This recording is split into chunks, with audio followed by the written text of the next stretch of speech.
उस आदमी की नज़र एक बहुत ही दिलचस्प लड़की पर पड़ी। वह फटे पुराने कपड़े पहने हुए थी और जब दुकान वाला ध्यान नहीं दे रहा था तब उसने दुकान से कुछ चॉकलेट चुरा ली। उसी समय उसकी नज़र शाम को पहने जाने वाले एक बहुत सुंदर कपड़े पर पड़ी। उसे वह कपड़ा बहुत पसंद आ गया, इसलिए वह उसे बारीकी से देखने लगी, लेकिन वह उसे खरीद नहीं सकती थी। तभी वह आदमी उसके पीछे आ गया और बोला कि यह कपड़ा उस पर बहुत जंचेगा। उसने कहा कि वह यह कपड़ा खरीद कर उसे दे देगा। यह सुनकर लड़की ने तुरंत मना कर दिया, क्योंकि उसकी नज़र में वह आदमी सिर्फ एक अजनबी था। आदमी ने उससे कहा कि अगर उसे पता होता कि वह कौन है तो वह कभी मना नहीं करती। लड़की ने उसकी शानदार गाड़ी की तरफ देखा, लेकिन फिर भी उसका मन नहीं बदला। उसने साफ कह दिया कि वह पैसों के पीछे भागने वाली लड़की नहीं है और फिर दुकान से बाहर चली गई। उसकी यह बात उस आदमी की दिलचस्पी और बढ़ा गई। उसने तुरंत अपने असिस्टेंट से उसके बारे में पता लगाने को कहा। उधर लड़की अपनी कंपनी लौट आई, जहां उसका मैनेजर उसे परेशान कर रहा था। वह इसलिए गुस्सा था क्योंकि लड़की ने उसके गलत इरादों को बार बार ठुकरा दिया था। गुस्से में उसने उसके सारे डॉक्यूमेंट्स उसके चेहरे पर फेंक दिए और उसका अपमान किया, ये कहते हुए कि उसकी कोई काम की कीमत नहीं है। उसके साथ काम करने वाले लोग उसकी मदद करना चाहते थे, लेकिन मैनेजर से टकराने की हिम्मत नहीं कर पा रहे थे। तभी असिस्टेंट दौड़ती हुई आई और बोली कि कंपनी के सीईओ ने लड़की को अपने कमरे में बुलाया है। जब वे वहां पहुंचे तो लड़की यह देखकर चौंक गई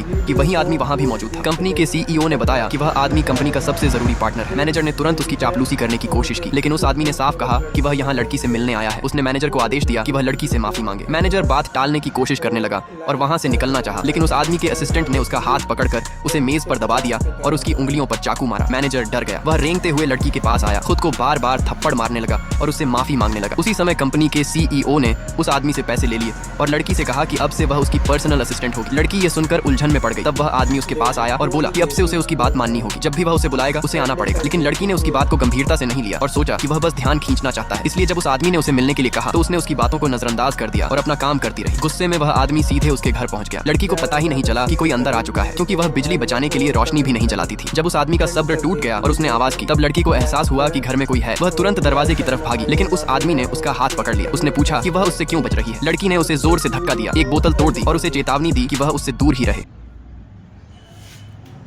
धन्यवाद।